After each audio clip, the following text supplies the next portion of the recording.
Hay que tomar con mucha seriedad el grave momento sanitario que vive el país. O sea, no basta solamente con esperar los mensajes de las autoridades, las disposiciones de las autoridades. Por favor, pongamos de parte nosotros. ¿Qué está pasando a nivel hospitalario? Yo les relataba la gravísima situación que a nivel hospitalario está viviendo el país. Es grave. Decía justamente, y di lectura al tuit de la supervisora de la Agencia Metropolitana de Control, al inicio de este espacio, al inicio del comentario, 108 personas en Quito, solo en Quito, a la espera de una cama en una unidad de cuidados intensivos. Vuelvo a referir lo que pasó con nuestro querido Jorge Suárez, que falleció la semana anterior, porque no tuvo acceso a una UCI. Lo que está ocurriendo con la mamá del colega Iván Casamen, la esposa del querido Alberto Casamen, fraternales amigos, que se debate entre la vida y la muerte y no tiene acceso a una cama en una unidad de cuidados intensivos. Hablemos con los que saben, ¿no?, sobre estas materias. El doctor Cristian Ceballos está con nosotros. Él es el presidente de la Sociedad Ecuatoriana de Cuidado Intensivo. ¿Cómo le va, doctor? Qué gusto, bienvenido. Buenos días, Fabricio. Buenos días a toda la audiencia. Qué gusto poder compartir con ustedes la información, que es sumamente importante que la población esté al tanto. Muy bien. Hagamos una panorámica de lo que está ocurriendo a nivel nacional dentro de la materia que usted ya conoce, doctor, por favor. Bueno, es muy importante entender que la pandemia para el año 2021 está siendo mucho más agresiva en cuanto a números en relación al año 2020. Y hemos solo tomado una muestra pequeña, que es ver cómo está Pichincha y en especial la ciudad de Quito. Claramente se ha identificado que los casos han incrementado en la provincia de Pichincha, es la que mayor casos tiene. Debe ser seguramente porque acá se hacen muchas más pruebas diagnósticas. Y claro, nosotros, para poder entender lo que está pasando, hay que tener datos y hay que informar con los datos. Entonces, las unidades de la Red Integral Pública de Salud tienen 176 camas de cuidados intensivos, distribuidas el 55% en el Ministerio de Salud Pública, 34% en el IES, 8% en el ISPOL, 3% en el ISFA. Y a eso tiene que sumarse la red privada de salud, en la cual también hay un importante número de camas. Entonces, perdón, doctor, que le interrumpa. Repítame el porcentaje del Ministerio de Salud. Ministerio de Salud, 55%. 55%, 97 ya. Camas de cuidados intensivos. 97 camas en Quito. En Quito. Correcto. En el IES, en Quito, 59 camas en sus 3 hospitales. 59. El IFA, 6 camas en el hospital que tienen, y el ISPOL, 14 camas en el hospital de la policía. Entonces, en total son 176 camas, pero aquí hay que mencionar algo que es extremadamente importante. El Hospital Pablo Arturo Suárez, que se transformó en el Hospital Centinela de los hospitales del Ministerio de Salud Pública, ellos como tal tienen 7 camas de cuidados intensivos, en las cuales hay intensivistas las 24 horas del día. Pero a su vez incrementaron a 39 camas, ya en 39 camas extras que están divididas en 2 unidades, que finalmente están manejadas por intensivistas, médicos de emergencia, médicos de medicina interna, y entonces han hecho un equipo muy importante para poder trabajar. Entonces ellos se prepararon finalmente para la pandemia. Y entonces ahí es que ha habido un incremento exponencial. Pero ¿qué es lo que está pasando? Nosotros hemos hecho un análisis de lo que está pasando actualmente en la ciudad, y vemos que las parroquias más afectadas en la ciudad son las parroquias en el sur de Quito, especialmente Tizogazo, Solanda, y en el norte de Quito, la parroquia de Iñaquito. Y para hacer solo una panorámica y un análisis que es sumamente importante, vemos que en Iñaquito los casos en relación al año 2020 han incrementado en un 32%. ¿Qué significa eso? Que en la parroquia de Iñaquito hay 936 pacientes al mes. Y de esos 36% hay un porcentaje de pacientes que se van a complicar y van a llegar a los cuidados intensivos, que están oscilando entre el 10 y el 15%. Si tomamos las cifras solamente del 10%, significa que necesitamos, ya nuestras camas se terminan, ya para una sola parroquia. Imagínate el momento que vemos que hay 6.000 casos al mes en Quito. 6.600 casos al mes. Sacamos el 10%, significa son 600 pacientes que necesitan terapia intensiva. Y tenemos 176 camas en la red pública. Obviamente no se va a abastecer. No se va a abastecer. 600 pacientes con un promedio de estancia hospitalaria de 15 días. ¿Qué significa eso? Que no vamos a tener cómo atender a más enfermos. Y a esto sumas que es un personal de salud que ya está agotado por todo lo que ha tenido que vivir durante el 2020, lo que estamos viviendo ahora. Va sumando que, al igual que en el resto del mundo, conseguir medicamentos es extremadamente complejo porque la pseudoanalgesia está agotándose. Nosotros como país no producimos pseudoanalgesia y esa es la medicación que los mantiene a los pacientes dormidos para que puedan estar acoplados con la máquina que les ayuda a respirar. Entonces la situación se vuelve caótica. Usted se refiere... que está agotado, la medicación, no existe por completo un stock de medicación. Y tú ves el resto de la región, los países que nos abastecen de los medicamentos también están viviendo situaciones desde el punto de vista epidemiológico muy importante. Tal es el caso de Brasil, tal es el caso de Chile, donde ahí se generan los medicamentos, se producen los medicamentos y nosotros los importamos. Pero ¿cómo vamos a importar un medicamento de un país en el cual está en una crisis tal vez igual o peor que nosotros y con una cantidad de población muchísimo mayor? Entonces la situación se transforma en una situación caótica.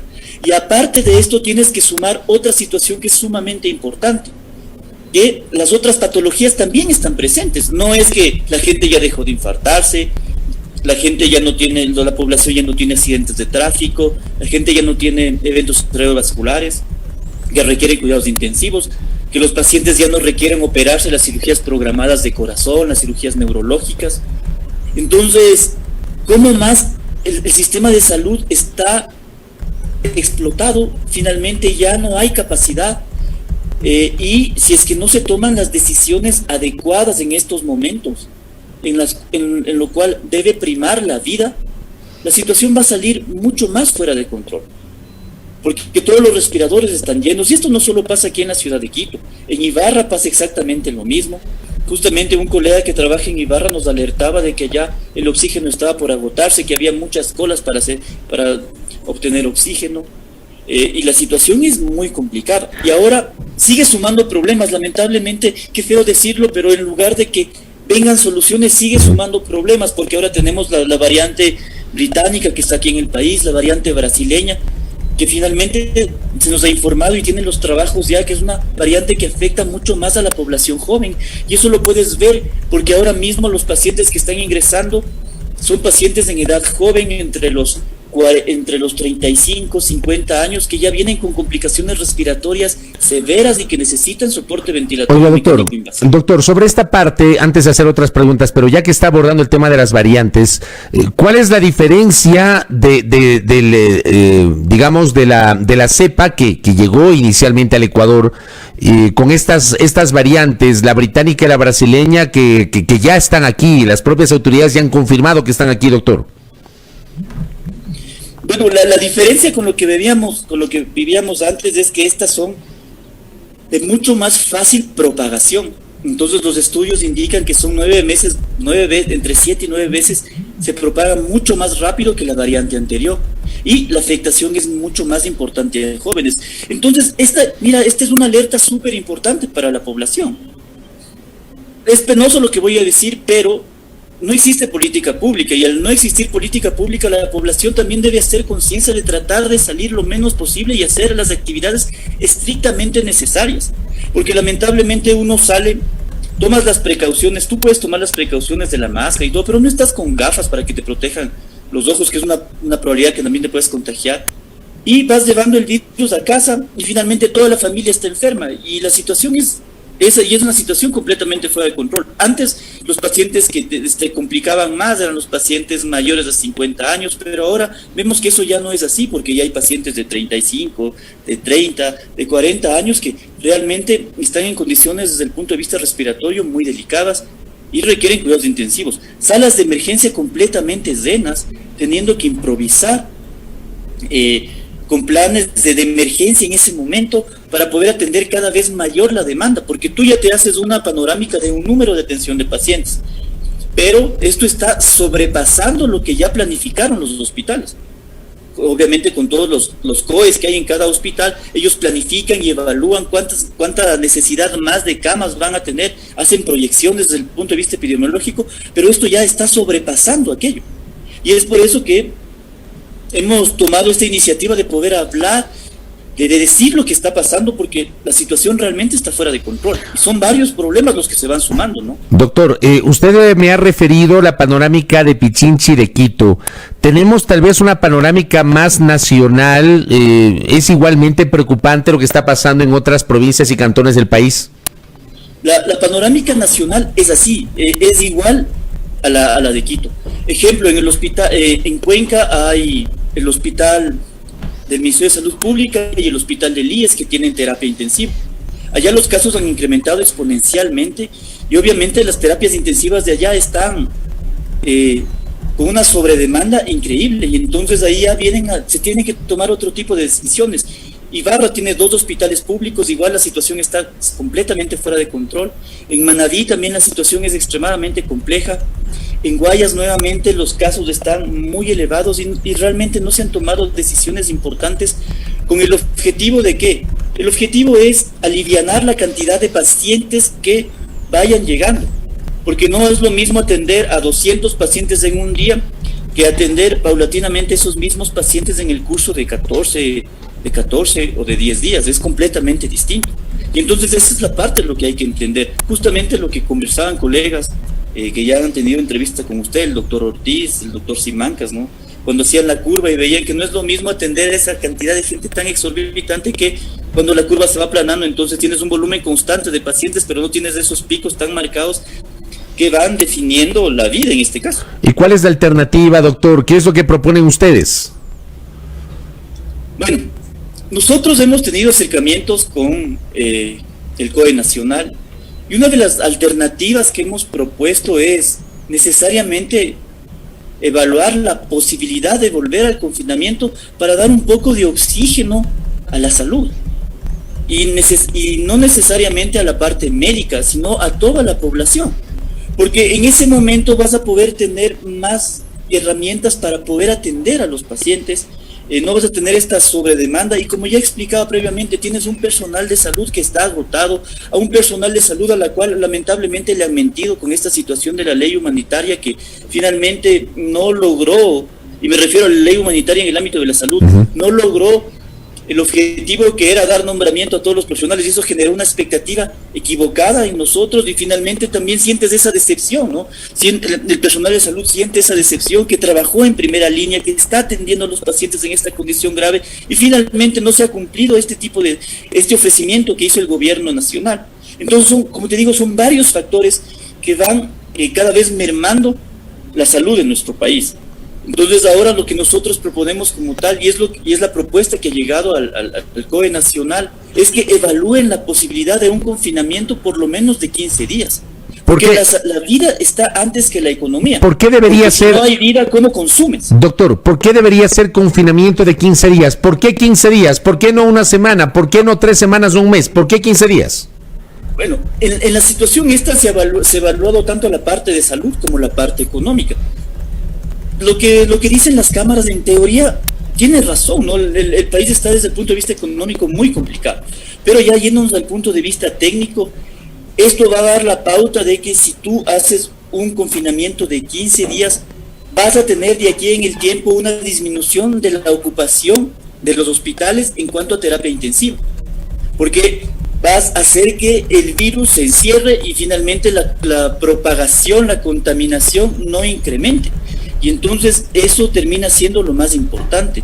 Por eso son los 15 días. El tiempo de incubación del virus va entre 0 y 14 días. Ese es un dato súper importante. Entonces, si hago un confinamiento de 15 días, significa que voy a tener un respiro para poder trabajar con más tranquilidad los siguientes días y poder ofrecer la atención a los pacientes. Obviamente lo ideal no serían los 15 días, ¿no? Porque eso solo te va a dar, es como si estás bajo el agua y te saca un momentito para que tomes una bocanada de aire y regreses, pero finalmente va a ser algo importante. Y esto tiene que irlo evaluando constantemente. Doctor, déjeme trasladarle un comentario de un oyente que me escribe lo siguiente. Si es que el estado de excepción efectivamente, y si vamos al confinamiento, ¿Descongestiona o no el sistema sanitario? Porque me dice el oyente que hay referencias, por ejemplo, que en cambio desde el Ministerio de Salud Pública no tienen datos certeros sobre eso. Y me añade, si 7 o 15 días después de un estado de excepción bajan o no los hospitalizados. Yo creo que podría usted aportar con información sobre esta inquietud que me hace un amigo oyente. Los hospitalizados que están en este momento no van a bajar, pues eso es indudable, ¿no? Los hospitalizados en este momento no van a bajar, pero los próximos que van a venir sí van a disminuir, porque la tasa de transmisión va, porque la transmisión va a ponerse prácticamente en cero. Entonces el objetivo es ese, darle una oxigenación al sistema de salud, oxigenar al sistema de salud, porque eso, ahora mismo el sistema de salud está realmente contra la pared. Está contra la pared y hay que tomar decisiones y las decisiones en este momento son decisiones complejas, pero hay que tomarlas. Y lo que hay que hacer es el confinamiento, le insisto. Esa es la primera solución que se debe adoptar. La primera solución es evaluar el confinamiento. La segunda solución, y creo que esa termina siendo la más importante, y qué pena decirlo, ¿no? Lamentablemente, a través del gobierno, de sus líneas oficiales, lo que se nos ha brindado a la población como tal es una falsa seguridad. Es una falsa seguridad. Y entonces una de las propuestas que también nosotros las hemos hecho llegar al COE Nacional es que se haga una campaña muy agresiva de información a través de los medios de comunicación visuales y auditivos, para que nuevamente hacer conciencia en la población, porque mira, justamente lo que usted estuvo comentando, la gente sigue saliendo, va a jugar fútbol, va al ecuavóley, hace reuniones familiares, se terminan haciendo fiestas, entonces es por falta de información de la población. No se le puede culpar todo, absolutamente todo a la población, porque también el Estado debe estar para regular aquello. Entonces una campaña extremadamente agresiva, tal vez con imágenes mucho más fuertes, para poder hacer una concientización y que la población entienda que en estos momentos debe cuidarse. El gobierno tiene parte de responsabilidad en eso, sí, pero la población también. Entonces una responsabilidad compartida. Y también eso es lo que proponemos, ¿no? Que se haga una campaña muy agresiva de concientización a nivel tanto visual, televisión y a nivel radial, porque eso es la información debe estar presente, porque la gente no debe tener esta sensación que nos está dejando ahora el gobierno de una falsa tranquilidad, porque es por eso es la única forma que nosotros encontramos de explicar por qué la gente sigue saliendo, está en las fiestas, va a jugar vóley, va a jugar fútbol. Entonces, eso es lo que se debe hacer. Oiga, doctor, y para ir cerrando le pregunto, en medio de todo esto, obviamente hay la expectativa por el plan de vacunación. Yo le quiero preguntar a usted si todos los médicos de primera línea ya han sido vacunados, todos aquellos que están en las unidades de cuidados intensivos de los hospitales públicos, ¿ya han sido vacunados o no? Bueno, en esa parte, los médicos de primera línea han sido vacunados ya, el 100% tanto de, no solo médicos, ¿no? Porque finalmente nosotros nos encerramos a ver y solo pensamos que la salud son solo los médicos, pero no es así, la salud es un equipo de médicos, de enfermeras, de auxiliares de enfermería, las personas que hacen limpieza, los camilleros, entonces los fisioterapistas, es un equipo multidisciplinario con el cual se trabaja. Y sí, por lo menos de las unidades de cuidados intensivos, el 100% del personal de salud está vacunado. Pero me refiero a la parte de emergencia, cuidados intensivos. Claro. Pero eso no significa que absolutamente todo el personal de salud esté vacunado. Y esto también es lo que se ha vivido, toda esta situación que se ha vivido en el país, que no es el momento de comentar. Correcto, pero me queda claro y me parece que es una buena noticia en medio de todo este drama, el saber que los médicos de la primera línea, quienes están en las unidades de cuidados intensivos, ya recibieron la vacuna. Esa es una buena noticia. Nos quedamos con esa alerta del doctor Cristian Ceballos, justamente en función de lo que está ocurriendo, este pico tan complejo, esta emergencia superior, más preocupante que la del año anterior, aquí en este mes de abril de 2021. Doctor, le quiero agradecer por los minutos y por la gentileza de habernos acompañado. Que tenga usted un buen día. Muchísimas gracias y un buen día para todos. Muchas gracias al doctor Cristian Ceballos, presidente de la Sociedad Ecuatoriana de Cuidado Intensivo, hablando justamente sobre esta recomendación del confinamiento. Los médicos plantean un confinamiento de al menos 15 días. 15 días para tratar de bajar en este momento la presión que existe sobre el sistema sanitario. Esto todavía no se ha resuelto, más allá de que ayer el gobierno emitió un comunicado aclarando que no habrá un confinamiento total, pero habrá que ver si el día de hoy hay novedades, si finalmente se reúne el COE Nacional y toma una decisión. ¿Hay que tomar decisiones? Sí. No sabemos la naturaleza tampoco, pero hay que tratar de combinar la parte sanitaria con la parte económica. Yo insisto, si usted no tiene salud no puede trabajar, perdóneme, pero es así.